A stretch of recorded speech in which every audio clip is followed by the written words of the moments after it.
예, 가상화폐와 관련된 이야기가 연일 뜨겁습니다. 그래서 오늘 주제는 주객이 뒤바뀐 시장, 가상화폐 시장의 거래 대금이 거래소를 초월할 정도니까요. 관련해서 시사점과 주식 투자자의 대응 전략 알아보겠습니다. 돈 잘 버는 증권맨에게 듣는다. GB투자자문 김정환 대표님 오셨습니다. 대표님 어서 오십시오. 네, 안녕하십니까. 예, 가상화폐 얘기하기 전에 시장에 대한 최근 4월 들어서 분위기 좀 좋아졌는데요. 판단부터 좀 해주십시오. 일단 최근에 이제 전반적인 흐름, 아무래도 그 미국 경제 성장률 자체가 뭐 한 6%에서 7%까지 이렇게 나오고 있고, 예. 그래서 지금 미국 시장을 계속 보고 있는데, 미국 시장에 대한 견해는 현재가 이제 반등 초기 국면이 아니고 한 반등 중기 국면까지 가고 있다. 그래서 주식도 빠르게 올라가는 반면에 경기 사이클 자체도 지금 빠르게 성장하고 있다. 뭐 이렇게 나오고 있고요. 그래서 주가로 보면 뭐 3분기 정도가 뭐 고점을 찍지 않을까 이런 또 견해도 있는 것 같습니다. 그만큼 경제가 좋아지는 속도가 좀 빠른데, 한편으로 보면 국내 상황도 마찬가지입니다만은 좀 코로나가 좀 발목을 잡지 않을까, 4차 유행이 뭐 그런 우려도 있는데, 어쨌든 전반적으로 이제 경기는 좋아지고 있고, 그렇지만 역시 이제 단기간에 좀 주가가 좀 빠르게 올랐다. 그래서 최근에 보면 미국 시장도 좀 주도주 없이 좀 지지부진한 양상이고요. 국내 증시도 뭐 전고점 앞두고 있지만은 일단 전체적으로 단기 낙폭에 대한 그 키맞추기. 네. 키맞추기가 어느 정도 이루어진 상황에서 주도주가 뭐 전반적으로는 뭐 부분 테마별로 뭐 반짝하는 건 있지만은 한 텀이 돌았기 때문에 지수로 보면 좀 당분간 좀 횡보 국면이 아닌가 이렇게 판단을 해볼 수가 있겠습니다. 3월 말 4월 분위기가 좋아져서요. 이제 전고점 돌파에 대한 기대감도 있는데 뭐 우선주가 좀 이렇게 오른다든지 이런 것들은 조금 에너지가 옛날 같으면 이제 끝판이라고 이제 볼 수가 있는데 어제도 이제 뭐 증권주 저가 증권주 오르고 우선주 오르고 그랬었는데 과거와는 그래도 조금 다르게 볼 수 있는 게 워낙 시장 에너지가 좋고 경제 그다음에 기업들의 실적이 좀 뒷받침되고 있기 때문에 시장이 뭐 계속 올라갈 수만은 없는 그런 상황이기 때문에 상승 국면에서의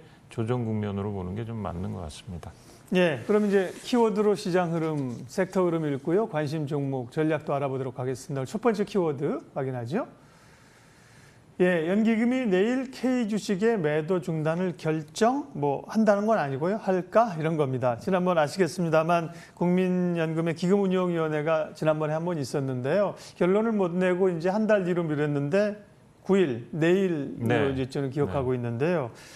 글쎄요, 수급에 좀 긍정적인 이슈가 나올 수 있을까요?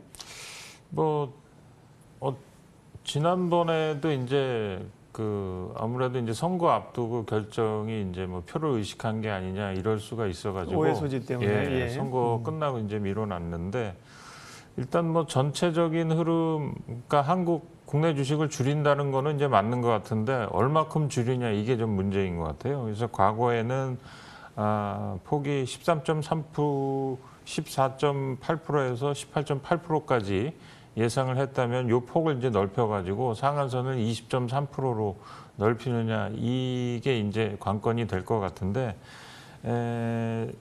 비중 자체 큰 폭에서 보면 서두에도 말씀드렸지만 흐름 자체는 변화가 없기 때문에 뭐 크게 도움은 되지 않을 것이다. 다만 이제 심리적으로 이런 논의 자체를 하고 있는 것 자체가 심리적 안정을 좀 가져올 수 있다. 이렇게 좀 판단을 해볼 수 있겠고요. 연초 이후 현재까지 이제 국민연금이 팔고 있는 주식이 이제 금액으로 보면 한 16조 정도 이렇게 되고 있고, 또 국민연금 최근에 그 4월 들어서 매매 동향 보면 그 자동차 관련주를 이제 대거 사들이고 있는 것으로 이렇게 나오고 있습니다. 뭐 대표적으로 뭐 현대차, 기아차, 뭐 현대모비스 이런 주식 좀 사고 있고요. 반면에 이제 화학주하고 정유주는 좀 팔고 있는 것으로 이렇게 나와 있습니다. 그래서 이런 그 국민연금의 매매 동향 같은 것도 단기적으로 좀 참고를 하시면서 매매를 하시면 좀 도움이 될 것 같습니다. 좋은 아이디어신데요. 뭐 연기금이 적극적으로 뭐 여기서 사주면서 다시 팔아놓은 거 되살 수야 있겠습니까? 그렇죠. 이제 파는 국면이 좀 마무리될 것인가 하는 것인데 섹터별로 그런 와중에도 사고 있는 것은 무엇인가, 어떤 걸 좀 매도하는가를 보면 좋겠습니다. 다음 오늘 시장 키워드 확인하겠습니다. 두 번째는 서두에 말씀드린 것처럼 가상화폐 열풍, 미국의 코인베이스라는 업체가 나스닥에 상장하면서요 엄청난 가치, 우리 돈으로 100조 원의 가치를 받는다고 하고, 두나무가 가지고 있는 업비트 관련해서 국내 또 관련주들이 요즘 막 오르잖아요. 네. 가상화폐 열풍 어떻게 바라보고 계세요? 일단 이게 불과 이제 몇 년 전만 하더라도 가상화폐가 한번 급등했다가 좀 꺼지는 국면이 있었죠. 예. 그래서 이제 그대로 이제 잠잠해지나 보다 했는데, 이걸 이제 다시 논쟁을 불러일으킨 게 이제 대표적으로 테슬라.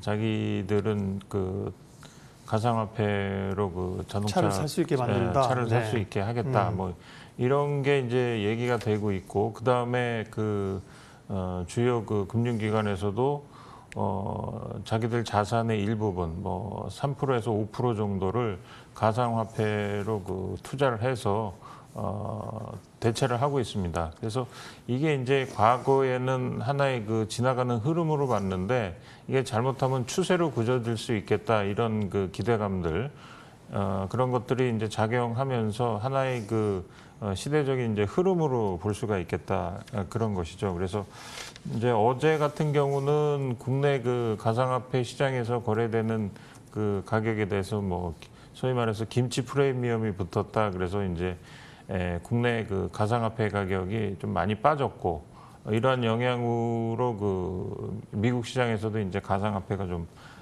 가격 조정을 보이는 그런 요인이 됐었는데, 그렇지만 이제 대세적으로 보면, 큰 흐름으로 보면 가상화폐 시장은 계속해서 오를 수밖에 없지 않나, 이렇게 좀 판단이 되고 있고요.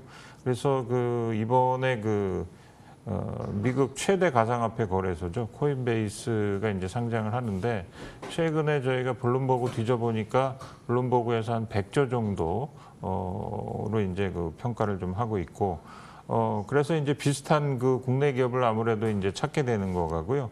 그렇다 보니까 이제 두나무가 가상화폐 거래소 업비트, 요거를 하게 되니까, 또 관련해서 최근에 이제 두나무 지분을 갖고 있는 카카오가 이제 한 8.1% 가지고 있고, 우리기술투자가 한 8%, 하나투자증권이 한 6.2% 갖고 있는데, 이 관련 주식들이 또 최근에 이제 조정 흐름에서 좀 랠리를 좀 보였었고요. 그래서 당분간 뭐 이게 이제 막상 상장을 하면 또 어떤 흐름을 보일지에 따라서 관련주들도 좀 같이 좀 들썩들썩하면서 움직일 것 같고요. 전체적으로 최근에 저희도 이제 가상화폐, 특히 이제 비트코인에 대한 분석을 좀 해보자, 그런 또 회사 내부적으로는 또 요청들이 좀 많이 들어오고 있는데, 전체적인 흐름은 뭐 금이 이제 대표적인 안전자산이었는데, 최근에는 금의 역할을 가상화폐가 어느 정도 대체하고 있는 게 아닌가, 이런 생각마저도 좀 들게 하고 있습니다. 그러니까 옛날은 뭐 투자 자산으로서의 안정성 이런 것 때문에 급등하다가 뭐 워낙 변동성도 컸는데, 이제는 뭐 어쨌든 분석을 안 할 수가 없는. 그렇습니다. 그러니까 미국 월가 기관들도 뭐 좋고 나쁨을 떠나서 배제할 수가 없는, 일부라도 좀 담아서 가져가야 되는 그런 구조가 짜여지는 것 같아요. 그러니까 다들 주목하고 있는 거고요. 문제는 이제 그쪽으로 시장의 에너지가 가서 국내 증시도 예를 들면 거래량이 줄어든다든지 뭐 이런 영향 때문에 걱정을 하는 건데요. 근데 지금 보면 최근에 강남에서 자산이 좀 많이 불어나신 분 보면, 최근 1년 사이에 이 비트코인에 투자해가지고 수익을 많이 내신 분들이 많더라고요. 그러다 보니까 특히 이제 젊으신 투자자들을 중심으로 이제 관심이 좀 많이 가고 있고, 그래서 이제 전체적으로 이게 이제 과거의 테슬라 논란, 이게 이제 일시적인 것이냐 아니면 앞으로 시대적인 흐름이냐, 여기에 대한 이제 찬반 뭐 여러 가지 의견들은 있을 수가 있지만, 이 가상화폐를 대하는 글로벌 아이비들의 방금 말씀하셨다시피 그런 또 투자 자세라든지 그러니까요. 이런 걸 보면 국내 금융기관도 점점 이제 이런 쪽에 흐름 자체를 이제 무시할 수는 없겠다 이런 생각이 들고요. 또 가상화폐에 대해서 말씀드리면 이게 이제 그 비트코인이라는 게 기존에 발행된 거 점점 이제 뭐 이리돔부터 해갖고 이제 확산이 되는 추세인데 예. 지금 보면 뭐 JP 모간에서도 자기네가 그 독자적으로 가상화폐를 지금 그 발행을 하고 있고요. 그 다음에 지금 뭐 스타벅스에서도 자기네가 또 가상화폐 하려고 하고 있고 그래서 이게 어떻게 보면 좀 큰 축으로 보면 그 글로벌적인 흐름이 좀 예. 되고 있기 때문에 좀 관심 있게 봐야 될 것 같고 이런 흐름을 뭐 앞으로 이제 무시할 수도 없고 이 흐름에 이제 또 편성하고자 하는 또 그런 그 욕구들도 좀 강한 것 같습니다. 그 소위 이제 블록체인 기술이라고 하는 거는 굉장히 중요한 거잖아요. 네네. 다만 그런 어떤 기술 변화와 이것이 이제 시장의 선순환으로 좀 갔으면 바람인데 네. 너무 자산, 뭐 관련주의 상장 가능성, 뭐 지분 이런 걸로 이제 종목 급등하는 게 조금 우려스러운 건데요. 그건 잘 알아서 판단하셔서 투자를 하실 걸로 보고요. 세 번째 키워드 확인하도록 할게요. 예, K배터리가 사실 어려움에 처해 있는 게 SK 이노베이션과 LG 에너지 솔루션 간의 이제 배터리 기술 분쟁인데요. ITC 판결에 대한 미국 바이든 행정부의 거부권 행사가 현지 시간으로 11일입니까? 네, 11일입니다. 아, 11일 이후에 그럼 어쨌든 간에 뭐 관련주들이 변동성이 좀 있을 수 있겠는데요. 네. 그래서 지금 뭐 미국에서는 이제 LG의 손을 들어줬죠. 그래서 특히 이제 그 쟁점이 되는 건 두 가지 사안입니다. 그 영업 비밀 침해하고 특허 침해인데 일단은 그 미국에서는 그 LG의 그 손을 들어줬는데 조 바이든 미국 대통령이 이제 그 거부권을 이제 행사를 할 수가 있습니다. 그렇게 되면은 SK 같은 경우는 이제 기적적으로 또 회생할 가능성이 예. 있는 거죠. 그래서 지금 이제 물밑에서 보면 LG 에너지 솔루션이 이제 SK 이노베이션 쪽에 이제 3조 가량의 이제 합의금을 요구하고 있는 것으로 나오고 있고요. 예. 근데 이제 SK 같은 경우는 한 1조 정도뿐이 못 주겠다. 뭐 이런 상황이기 때문에 그 2조라는 또 간극이 있고 여기에 대해서 이제 또 목숨을 건 또 그야말로 이제 혈투를 벌이고 있는데 일단은 그 바이든 대통령이 이제 어떻게 나올지는 뭐 아무도 모르기 때문에 그 여전히 이제 퀘스천 마크고요. 만약에 이제 바이든 대통령이 거부권을 행사를 하지 않고 기존처럼 그 LG에 이제 손을 들어준 상태에서 끝나게 되면 이제 SK는 이제 철수하게 되는 거죠. 네. 그래서 이제 SK가 철수한 그 시장을 이제 조심스럽지만 전망하게 되는 것은 이제 중국 기업들이 대체할 가능성이 좀 높다 이렇게 좀 판단하고 있고 SK는 이제 미국에서 빠지는 대신에 그 빈자리를 중국이 채우고 SK는 또 역으로 미국만큼 또 중국 시장에 또 집중할 가능성이 높다.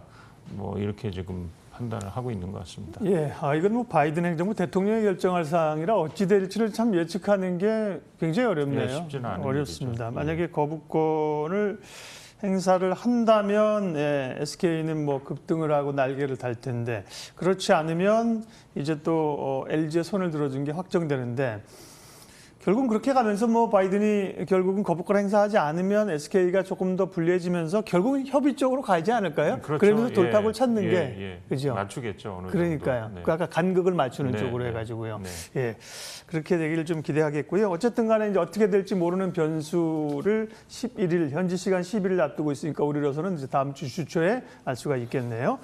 예, 돈 잘 버는 증권맨에게 듣는다. 오늘은 GB 투자자문 김정환 대표님 함께했습니다. 고맙습니다. 예, 감사합니다.